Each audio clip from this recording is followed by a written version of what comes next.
All right, everybody, welcome to the Locked On Avalanche podcast. And the more we ask about Gabe Landeskog, the more we get kind of the same answer from Jared Bednar. Should the Avalanche go the loophole route? He's on LTIR right now. Should they just leave him there so they can make some moves and come playoff time, bring Gabe back where the salary cap doesn't matter? We'll talk about it and a lot of other things going on right now with the Avalanche. New episode of Locked On Avalanche coming at you right now. Here we go. Your Locked On Avalanche, your daily podcast on the Colorado Avalanche. Part of the Locked On Podcast Network, your team every day.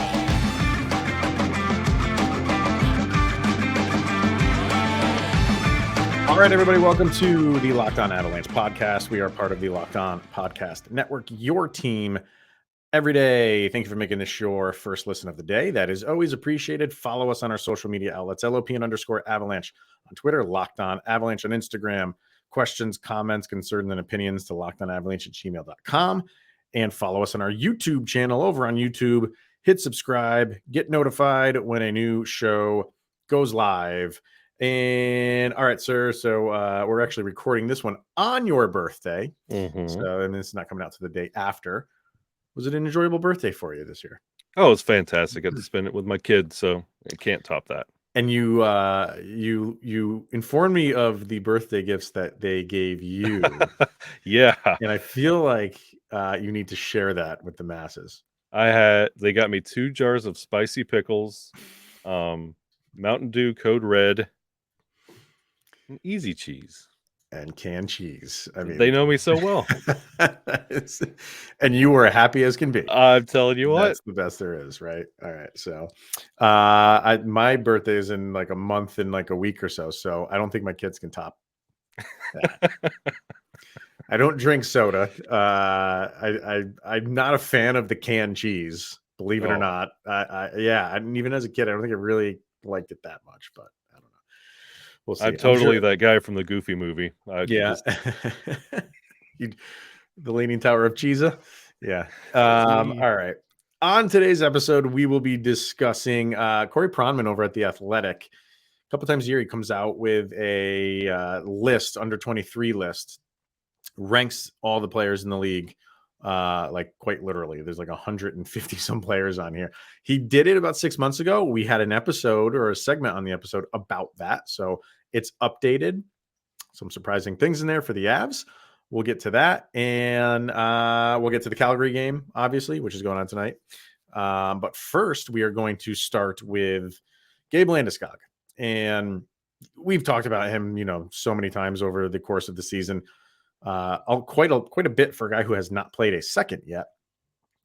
And every time, and I get, the questions need to be asked to Jared Bednar. The media is doing their job and just getting updates on him. But right now, it seems like we're in a pattern of he's not close. And I think it's pretty safe to say at this point, he is not coming back before the All-Star break.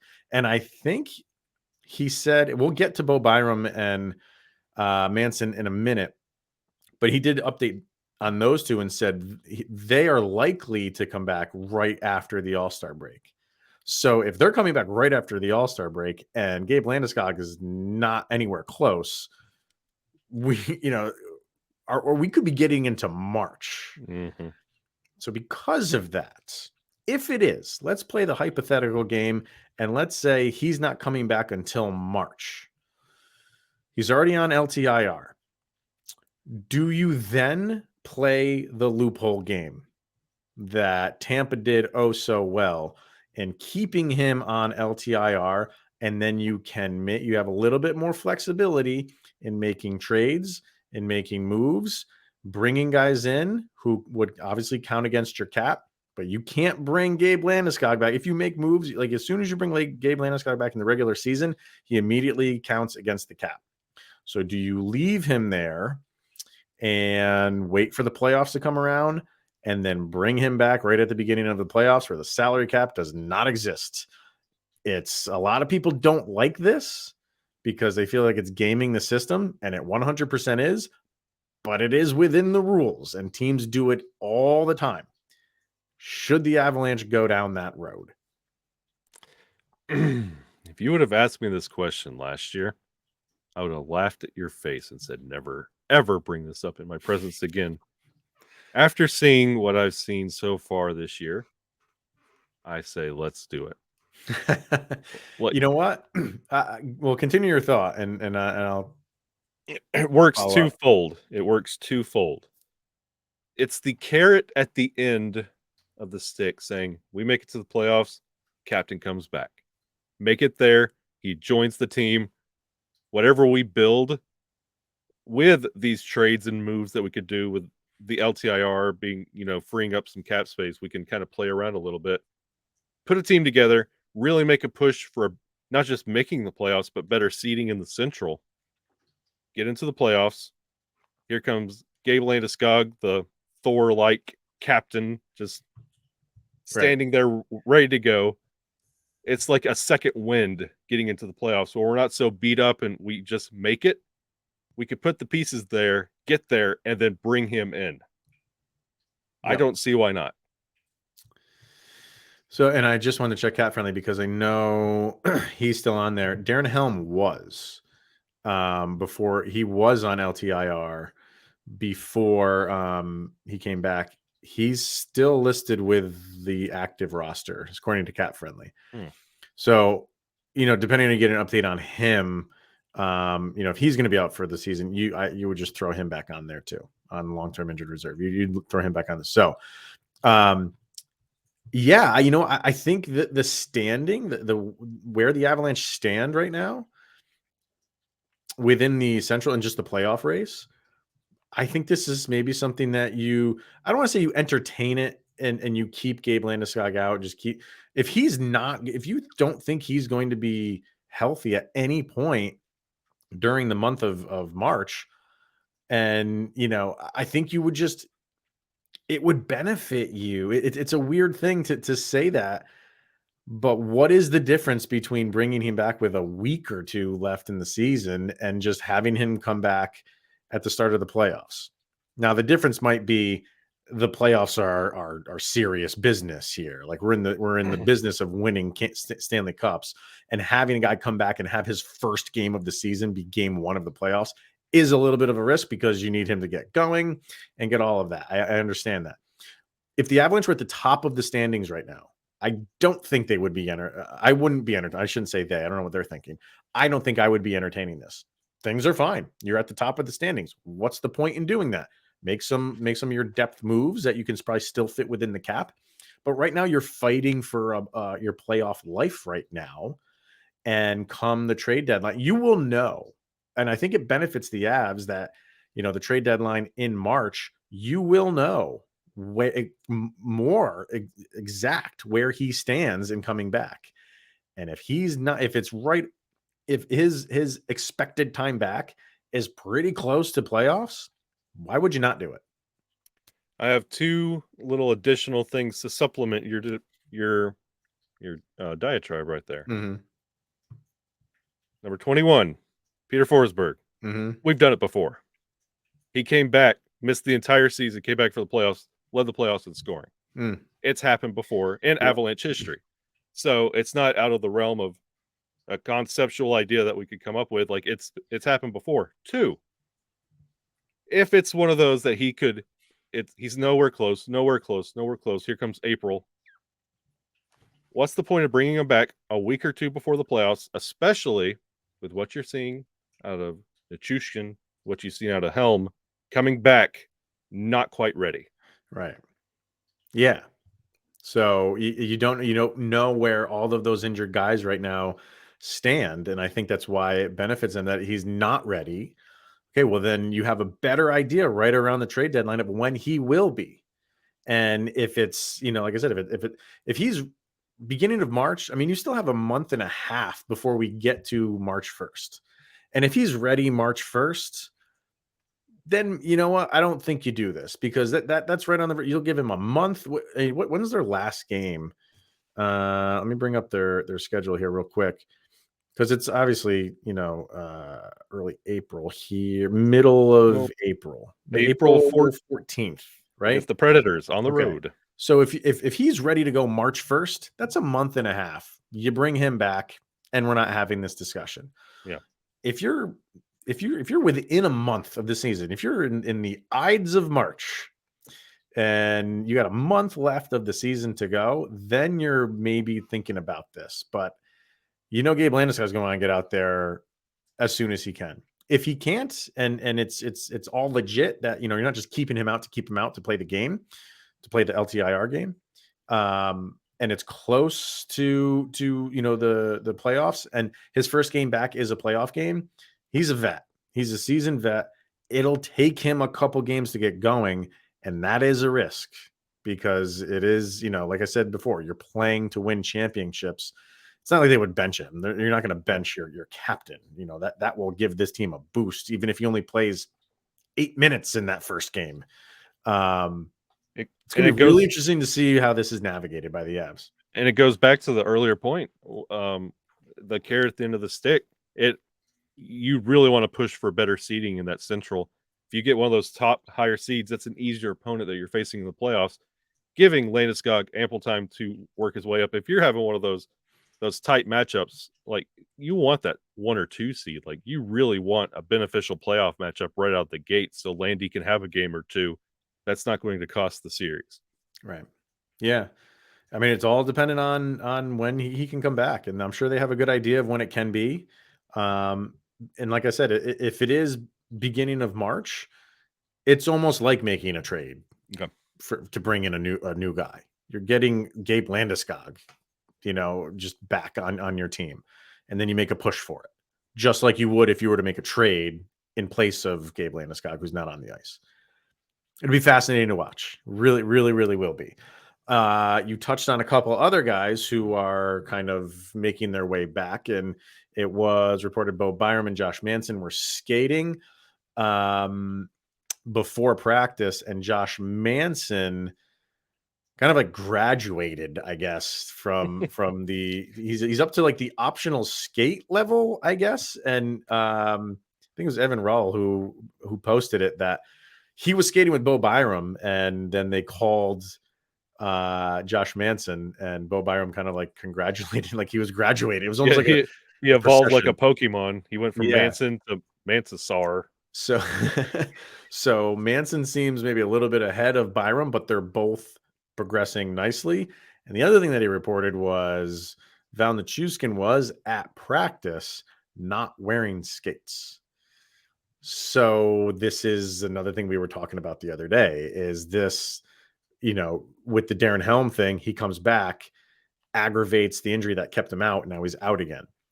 That happened with Val Nichushkin already once. And right before, a couple days before, few days before Val Nichushkin finally played, Bednar did a press conference and said his discomfort is when he puts his skates on, which can be a discomforting thing when you're skating around with a foot injury.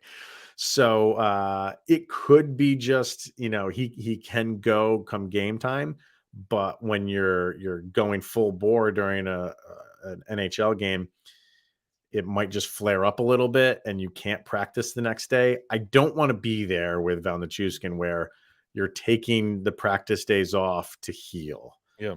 That's not good either. So I don't know where that stands. I don't know if he's going to be missing a couple games now because he got one game in and re-aggravated injury. This is just the game we continue to play, being Avs fans.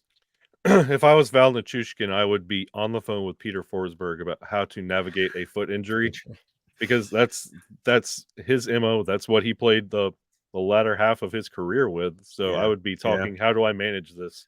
Yeah. So we'll have to see if he's in the plans against Calgary, which we will talk about in a little bit. And we also get to that Corey Pronman under 23 list where 3 Avalanche players were on it 5 months ago. And now they only have 2. So we'll talk about that in a second. But first, we are going to bring up BetOnline and betonline.net. It's your number one source for sports betting info, stats, news, and analysis. Get the latest odds and trends for every professional and amateur league out there, from the NFL playoffs to the NBA to the NHL. We've got it all at betonline.net. I never asked you your prediction for the Super Bowl. Like, who do you think is going? Now that we've got one round out of the way, what is your matchup, sir, for Super Bowl? You know what? I'm going to go really out there. Give me Buffalo, Philly. That's not too much out there. I mean, Philly's number one, right? And Buffalo, a lot of people are expecting. If you're going to go out there, go like Jaguars and Giants. Jags and Giants. How about that? As a recovering Titans fan, I will never pull for the Jaguars ever. I mean, the Eagles and Bills, that would be an enjoyable Super Bowl. Yes. I think that would be a very fun Super Bowl. So I think the Eagles have the inside track on. I think really Dallas is the only one that can stand in their way. But I think the Eagles have a little bit easier time. Niners? I don't trust in that quarterback right now. I don't know anything about him. To ask Brock Purdy? To ask him to take the reins in the NFL playoffs after playing 5 games, like that's a big ask. Could happen. So we shall see. But I'm still going Jaguars Giants. Why not? Oof. Screw it. If you love sports podcasts, why not? You can even find those at BetOnline as well. We're always the fastest and easiest way to get your betting info. So head to the website today or use your mobile device to learn more. That is betonline.net, and it's where the game starts. All right. So as we stated right before the break, you had Corey Pronman comes up with his under 23 lists for all the under 23-year-olds in the NHL. And I'm not going to go through all of give me all 150, please. Yeah, no, we're not going to do that. But he did have 3 Avalanche players on there when he updated this in August of 2022. And it was Oscar Ollausson, who was very low. He was like third to last to make the list. He had Alex Newhook and he had Byram. Fast forward to now, and Oscar Ollausson is no longer on that list. Alex Newhook was 57 in August. He is now 110. And Byram was 18 in August. And Byram essentially stays the same. He drops 1 spot to number 19. So the glare, and I'm not even worried about Ollausson. Like, he hasn't really gotten his due yet. So it was nice that he made that. He's thrown in there at the end. There's a nice little, carrot for Mr. Ollausson. That's fine. I think he gets his time maybe in a year or two, and he might maybe start reappearing on this list. Byram stays the same. I think that's fine. He could have dropped him even more because he hasn't played a lot, but he really likes him. The glaring one there is obviously Alex Newhook, dropping from 57 to 110. That's more than double by a little bit, right? Yeah. No, that's not. No. I thought it was 107 where he would be at. He'd be at 114 if it was double. So it's almost double. Yeah, almost double. Almost double. I mean, and it's all. So he goes with the guys high up. He gives a little bit of a blurb. For the guys a little bit lower, like where Alex Newhook is, he just gives kind of bullet points for their skating.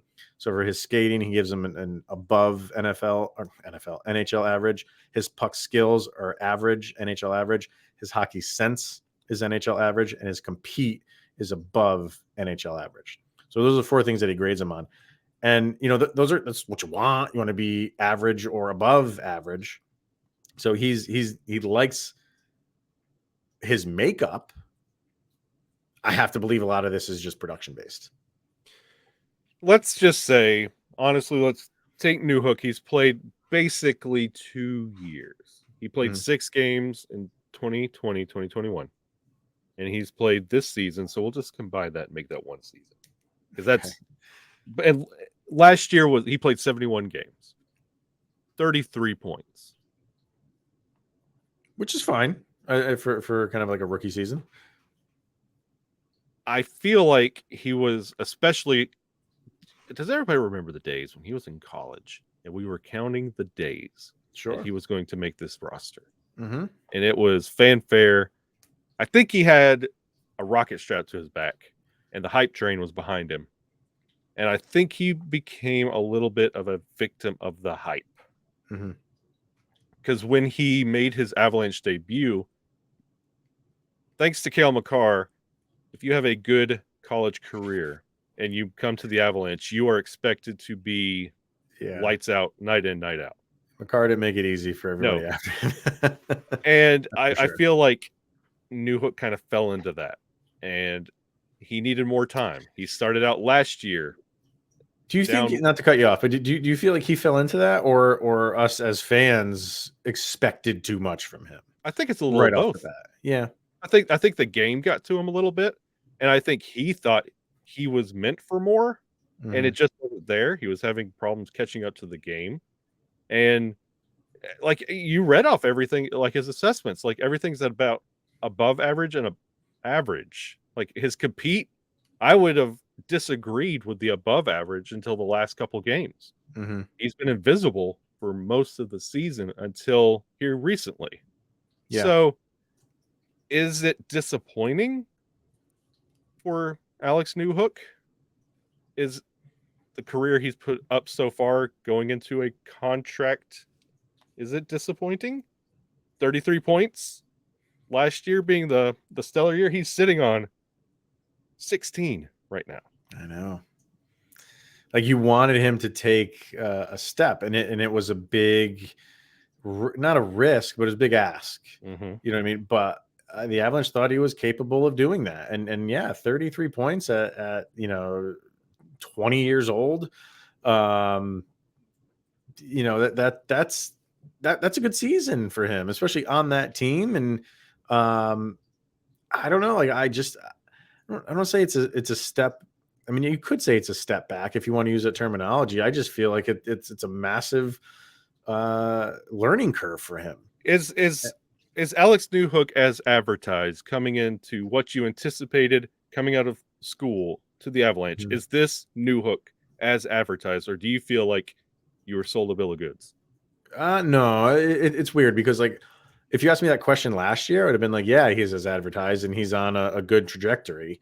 And now, you can update asking me that question. And it's like, no, like it's tough because I think it's too much for him to handle right now. I don't think he's ready to handle all that. And guys that aren't ready to handle it, which are a lot of guys his age and a lot of guys at this stage in career, they send him down.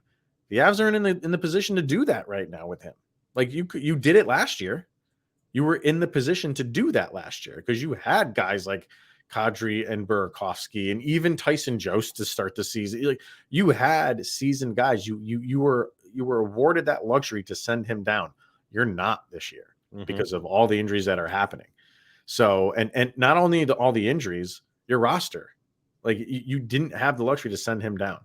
So he's basically given more to do without really, he's basically learning on the job how to do all of this stuff. So I am not in giving up on Alex Newhook mode because he's 21 years old. Yep. He's 21. People like for every position takes time to mature, and every player matures at a different rate. So no, you do not give up on Alex Newhook right now. And I don't know what's going to happen next year. I'm pretty fairly confident they're going to sign him. And how does next year look for Alex Newhook? I'm not already looking forward to that, but what does he do in the offseason? Does he really fine tune his games and he can really pinpoint the things that were not working for him after he removes himself from the season, removes himself from the day in, day out rigors of an NHL season, and he focuses on that, he studies that and comes back prepared? Or is it just more of the same? We'll get a better feel for that in the next year or two, and then you make a decision.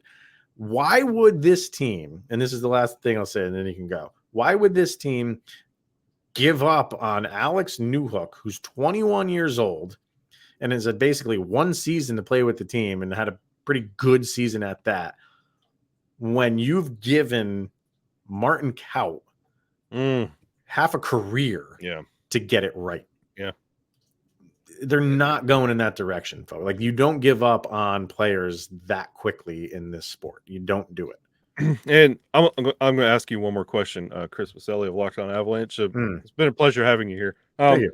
I would like to ask you, according to this list, Bo Byram being injured, playing really limited starts, hasn't really moved in his ranking. Bo Byram has fallen into the basement. Do you still put Byram above Newhook when it comes to importance of signing and production and what you're optimistic for? You've seen more of what Newhook can and cannot be. Are you? It's a tough question. I mean, yes, I do, because like you've seen what Byram, you've seen flashes of what he can do, and then the only thing that stops him is injuries. Yeah, I was about to say it's not what Byram can do; it's when he can do. Yeah. That's becoming the narrative, right? Like the thing with Newhook is, like, you're seeing on the ice that he's struggling and where improvement needs to be. This is weird to say that the improvement with Bo Byram is improve not getting hurt. Good luck with that, right? Yeah. But when Byram's on the ice, he's been pretty consistent. He's been good. So yeah, like, and I understand not dropping him in this list because there's a lot of guys above him that haven't played anything yet. Yeah. So and you can kind of, in a sense, lump Bo Byram in with that. Hasn't really played yet. If you want to use that phrase. Yeah, he's got a handful of games in, but I don't think it would be fair to completely drop him because he hasn't really, what he's shown you is impressive. So you leave him there for now, where Newhook, you have a lot more to go on, and he deserves to drop a handful of spots right now. But I still feel like he can kind of correct it and get on the right track. It's just and he has as of late. Yes, and that you see it. You see glimpses of it. Yep. Now it's just making that consistent. So another interesting thing we'll maybe talk about in a later episode. The Athletic also ranked the prospect pools for all 32 teams. Colorado Avalanche, number 32. Dead last. We're the Elmo pool, and it's like it's good. It's a yin and yang type of thing. Like, you won the Stanley Cup, so you win the Stanley Cup because you make trades and you give up guys, which the Avalanche had to do. That you bring up Bo Byram and Alex Newhook. Those are like, these are not people. They're not included in this list. This is all your prospects playing in the AHL and college and everything else. So, when you no longer have Byram. Right. Yeah. So when you win the Stanley Cup, it's because you're giving up stuff like that. So you are going to drop, but dead last. So maybe we'll talk about that some other day. Yeah, that's a new feeling. Yeah. All right. And the last thing we'll get to is tonight's game against Calgary. Last time you met up with these guys, it was tough goings because it was the second game of the season, which was the day after your first game of the season in Colorado. You raise the banner, you go out and beat the Blackhawks, then you get on a plane, go up to Canada and face Calgary. Good luck with that. So it wasn't, everything was just adding up for the Avalanche to have a rough. It's early in the season. It's a back-to-back. You're flying up there late night. You got to go through customs. And it showed. Not trying to make excuses for the Avalanche, but it showed. So I'm kind of looking forward to how the Avalanche kind of play against Calgary when they've had a day of rest. You can have a normal travel day. And, two teams fighting for playoffs right now. Calgary has a playoff spot, but I think the Avalanche have like 3 games in hand, I want to say, over Calgary. I'll look that up quickly. And go ahead. With what you've seen out of the Avalanche in the last 2 games, you want to see what they do. We all know Nas is there. We get it. I understand. Trust me, I know. Nas is there. But also Colorado Avalanche kryptonite Tyler Toffoli. He is a member of the Flames. Whether he's a king, wherever he plays, he's always an issue for the Avalanche. So he's also there floating around, and he's starting to get hot right now. So Yeah. you want to keep your eye on that. And if this offense that the Avalanche have been putting together can take advantage of some suspect goaltending as of late. Yeah, definitely. And you look at Calgary and you just look at like how they've been playing lately. They're up and down. Like they went on a losing binge. Let's see, I think they lost 2, 4, 5 in a row. And then since then, like they win 2, lose 1. Win 2, lose 1. So it's like they just can't seem to get on a solid like run, much like the Avalanche. Yep. But the Avalanche have 2 in a row. Calgary is coming off of a loss that was to the Predators, 2-1. So, yeah, I think this is going to be an interesting game. Avalanche got to come in feeling a little bit more confident. Not that just that they've had 2 wins, but pretty convincing wins. Sure, if you want to say the opponent was not up to the standard, fine. But you score 7 and you score 6, you're going to feel pretty good. Where's Calgary's special teams? Because on the penalty kill, they're pretty good, right? Let's see. Penalty kill. Their penalty kill is like 7th in the league. Yeah. Their power play struggles. They're in the bottom like 3rd of the league. Maybe like 25th or something like that. So the power play is not the best. Yep. Power play is not good, which that benefits us. Yeah. If you could get on that kill and get momentum first, that is. Yeah. Leading goal scorer, Nazem Kadri. Didn't think that. I mean, he got off to kind of a slow start, but let's see, I think he's 3rd on the team in points. He is, but he's leading them in goals scored. So he's got 35 points on the season, 17 goals, 18 assists. He is a -5 on the year. Nikita Sidorov's on that team too. Let's all go crazy for that. We'll quit being nuts. And what does Zadorov lead the team in? No Nothing. Shocker there. Penalty minutes. So yes, he leads in penalty minutes. There's no shocker there. I don't know. Overall, I think these are kind of evenly matched teams. I think like you have top lines that can really produce. Markstrom's a good goalie who's not having his best season, but he can dial it up at any time. We'll see what the Avs do in goal because we talked about it yesterday.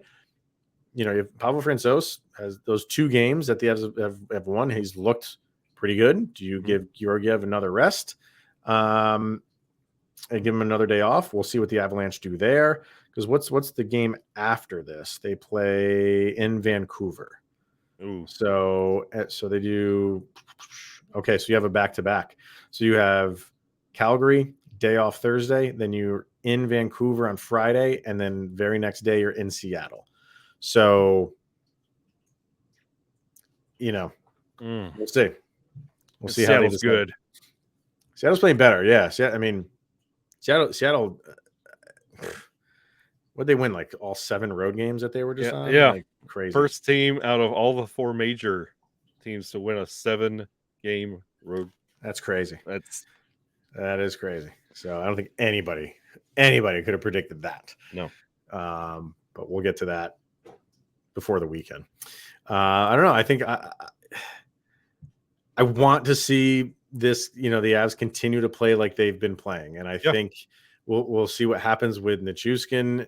I didn't hear anything concerning. Maybe he just wanted to, that's what they're going to do with him for right now, is just give him rest days on the off days and not press him too much, even in practice. But if he's not there, God, it is glaring. Yeah, it is so glaring. And I hate to say one guy can make that much of a difference in this game, but in this particular game, absolutely. If Nichushkin's not there, it will be noticeable. And I'm not saying the Avs can't win it, but it will be a little bit of a tougher go at it if Nichushkin can't be there. Especially when you have guys like Brett Ritchie, Lucic, you have Huberdeau on the other side. With a guy like Val not in there, that's going to hurt. Yeah, with his forechecking ability, that puts a lot more pressure on Calgary to move the puck more, perfectly and succinctly. So he offers that on top of him just causing chaos in front of the net. So he does so much. We'll see. We'll see what the whole lineup is before puck drop. And Kyle and I will be back tomorrow to break it all down. So until then, thank you for tuning in and making it your first listen of the day. That is always appreciated. And we'll be back tomorrow. He is Mr. Shaggy Von Doom, Kyle Sullivan. I am Chris Maselli. Thanks for tuning in, everybody. Enjoy the game. See you tomorrow.